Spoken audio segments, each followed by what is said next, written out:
let's just face it, life is busy, and it can get extremely busy.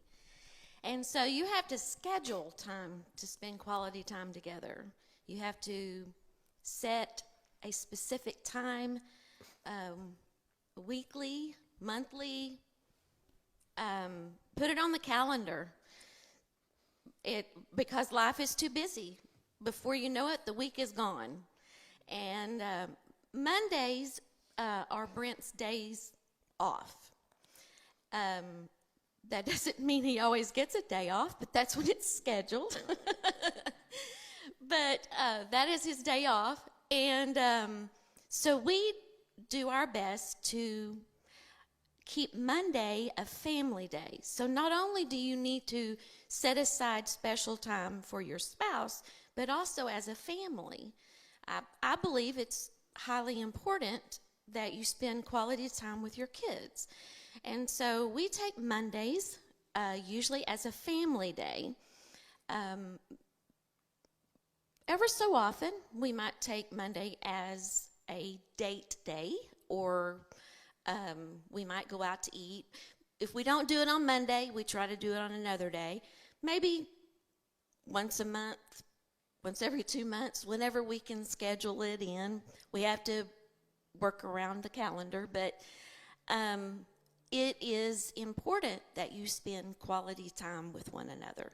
Amen. And but you have to schedule it. Yeah. It won't just happen. That's right. That's right. Mom and Dad, that was something that was that you always prioritized the marriage in the home. Yeah. Well, Mondays, of course, especially when the boys were in school, that was Benny and I day. We would just do something together, go shopping, whatever, just spend time together. That was just something we did. Then Friday nights, we would try to go out by ourselves, but guess what? The boys, especially after they started dating, they found out that Mom and Dad would pay for the date's supper too. So that became a date night for all of us. But we did. We tried to make time for each other. Now, this can't happen, I guess, in every marriage, but a pastor's marriage is a little different because your time is not your own a lot of times. But I made a rule. I said, I call it supper. You call it dinner, whatever you want to call it, night meal. After I said, you may be out, you may be doing something, but at 6 o'clock, if at all possible, you be home. We will eat supper together. And then you can go back and do whatever it is that you need to do. Did you know that worked most of the time, unless there was emergency? We just prioritized that family time, and was a supper time. And so that was one of my priorities, because I didn't really have that growing up, but I wanted it in my family. I wanted us to be together as a family and eat together. That doesn't happen a lot today. I know that because of people's schedules, but that's one of our priorities. Well, I think one of the most important priorities in our lives is the ministry of being faithful to God and wherever God's put us. And we're sitting there thinking today about my wonderful wife. And I thought about the times and the things that I've put her through. I never will forget the only time in my life, I've got a short here, I was out of the will of God, was early in our ministry.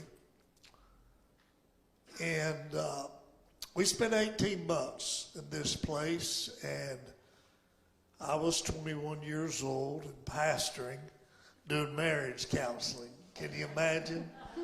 Man, there's a lot of wisdom flowed out of that pulpit, I'll tell you.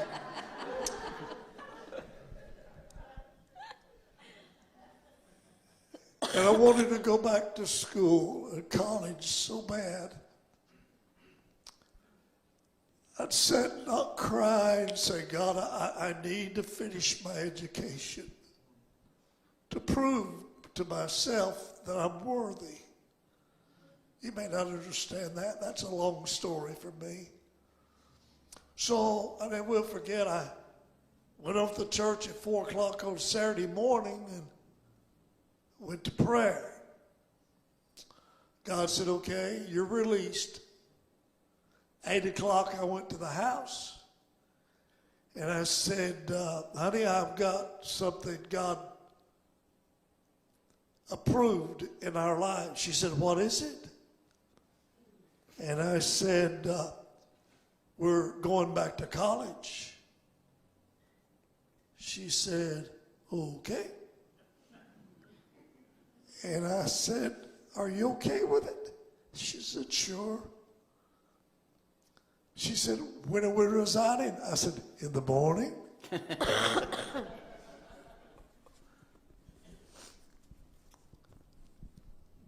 How many believe God directs the steps of a good man, a righteous man, a godly man? Yes. I won't tell you all the details because I don't have time. But this lady is willing to follow me wherever God leads me. We went back to college, and on the way, she started crying. And I said, what's wrong? She told me about this house she dreamed about. We got to Waxahachie. I walked in Safeway, and I walked up to the assistant manager, and I said, I need a job. He says, what are you doing? I said, I'm a butcher. He said, okay, follow me. And I went to the back. The butcher came out, and he said, you're a butcher? I said, yes. He said, you ready to go to work? I said, yes. And he hired me. Then we went looking for houses, and Mary said, no, this is not. I said, we're going to drive around. She said, no, you don't look at houses that way. I said, we're going to find a house. We found this house. We pulled up. I thought, man, this is it. I called this lady. She pulled up behind me, and she came up in a yellow Cadillac. I'll never forget, yellow Cadillac. She drove the yellow Cadillac. She walked over there, and she fell in love with us immediately. The steps of a good man are ordered of God. That's right. And she looked at me, and she looked at Mary, and she said, no, this is not the house. Follow me. We jumped in our car, little Volkswagen. We followed that yellow Cadillac. We pulled up. She asked if we could see the house. We got through, and I said, Miss Sanders, how much is this house? She said, oh, I'll rent it to you for $47 a month. I said, you're kidding? She said, no, I will. And then she said, I said, but I don't have any money down. I don't have a lot of money. She said, you got $100? So I put the $100 down.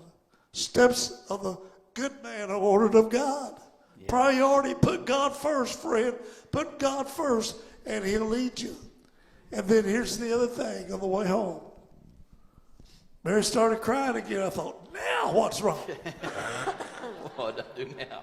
And she said, that is the house that I saw in my dream. We bought the house. We remodeled it and sold it when we went to college to pay for this guy. That's good.